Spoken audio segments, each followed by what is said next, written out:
Hey squad friends, Miss Christie here. Today I'm going to try a new experiment in my kitchen. I'm going to try to use some food scraps to make plant-based dye. So I'm going to try to dye some fabric on my stove using some pots and pans, some water, and some food scraps I've been saving. Art supplies don't always have to come from the store. I've been saving my yellow onion skins, my avocado skins and avocado pits for this fabric dyeing project. Everything I've been reading says to put your items in a stainless steel pot. So I've got two pots here that I know are stainless steel. Stainless steel, as far as I can tell, is non-reactive, so the metal in it won't affect the color of your dye, and hopefully the pot itself will not be dyed. I'm going to pour in some filtered water, just so hopefully anything that would be in the water, like minerals and things, won't affect the color. So you're supposed to just cover your items, and then we'll stick these on the stove. And the next step is to put those stainless steel pots on the stove. I have mine on high heat right now.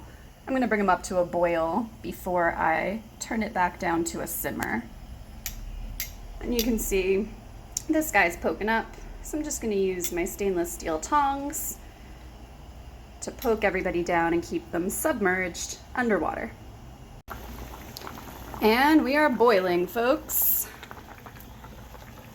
I'm going to turn down both of these burners so that they're at a simmer. Now a boil is really bubbly. A simmer shouldn't really be bubbly, but it should be a little bit steamy. This is too steamy. All right, my timer I had set for 30 minutes. We've got 18 minutes left. That means we are 12 minutes into our simmer. Now I'm using my tongs to poke around, and look, my water's not clear anymore.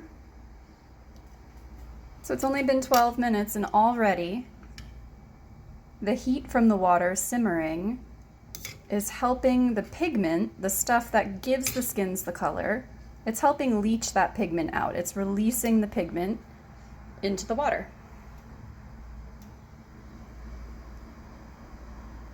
So we're gonna let it go at least 17 minutes longer and see how colorful our dye baths can become. Hey squad friends, I think our onion skin water is ready to go. It looks like a lot of the pigment did get released into the water from the heat of being on the stovetop and simmering for 30 minutes. I'm gonna let the avocados go a little bit longer and see if we can get them to release some more pigment. But here we are going to see if we can tilt the camera a little bit more. I'm gonna take my tongs and I am just gonna take those onion skins out. They do look quite wilted, and I'm just giving them a gentle shake so they don't have too much liquid going into that bowl. This is the discard bowl.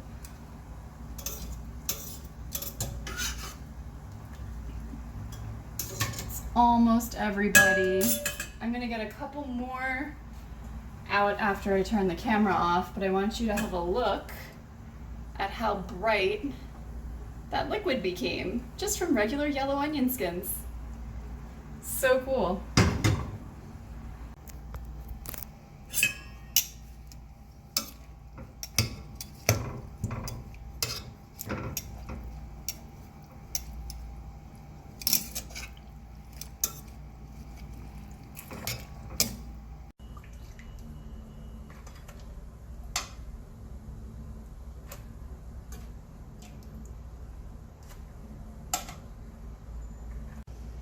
I removed my avocado pits and skins from the dye liquid, and I actually put the liquid into a small bowl, a stainless steel bowl, so it's non-reactive, just like the pots. And I just think that's gonna make it, instead of spreading the liquid out over a wider space where it'd be shallower, I wanted it to be a little bit deeper in this smaller bowl. So now I'm gonna stick 2 handkerchiefs in, one that's been soaking in water, one that's totally dry, just like I did with the onion skins. So So we can kind of see this has a nice reddish color to it also. And I figured out I can use this potato masher to really make sure the handkerchiefs get down in there. And I'll let them soak for about 30 minutes or so.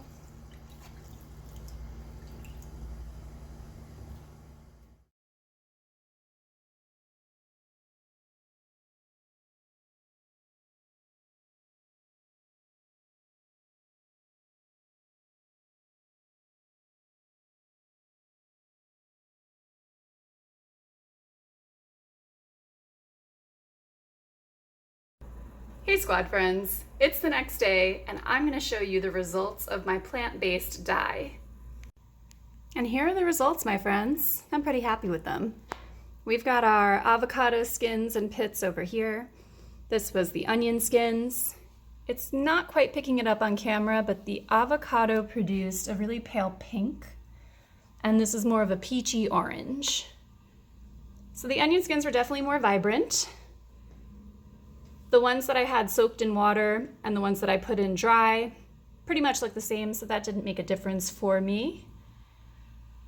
We've got a cat ready to inspect what's happening. And then these two, I wanted to try something different. I did a little tie-dye style here. Okay, yep, we're inspecting it. So you can see there's a bit of a tie-dye pattern. Okay, you're gonna have to go, sir. You're very handsome. We get it. Just cat parent things. So you can see there's sort of orangey bits here. It's pretty pale tie-dye, but I think it looks cool. I'm pretty happy with it. So the tie-dye ones sat overnight for about 12 hours. These onion skin ones only sat in there for about 3 hours. And the avocado skins I let go overnight also, so that was about 12 hours. So the onion skins are definitely the easiest. Easy peasy, everything dried really nicely, and I'm happy with those results.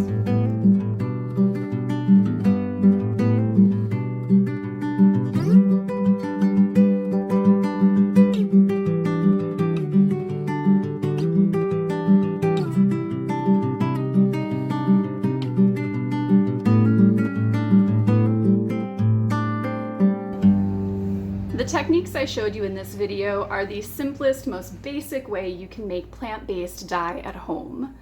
I'm going to include some links in the description box below in case you want to try this at home and advance your techniques. There are all kinds of things you can add to your fabric dye to change the color completely. So you can use those yellow onion skins and get like 4, 5, 6 different colors of dye out of that one pot. It's pretty awesome, so check out those links down below. Also, you don't just have to use avocado skins and onion peels. There are all kinds of things you can use. The great thing about avocado skins and onion skins are that they have natural tannins in them.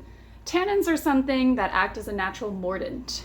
A mordant, when you're dyeing fabric, is the thing that sticks the fabric to the dye. So it really melds the dye and the fabric together. Tannins are a natural mordant, so hopefully when I wash these, the dye won't wash right out. Another thing you could try is tea. Tea has lots of tannins, but I will include those links and you can check that out and see your different options, see if you want to advance your technique. Plant-based dye is really easy. It's a lot of fun to experiment with, and it's better for the earth. It doesn't produce a lot of waste or pollution, and it's another way for you to use your food scraps at home. So have fun. If you do this project, I'd love to see your results. So as always, please send us pictures at info@urbanadventuresquad.org. See you next time, friends.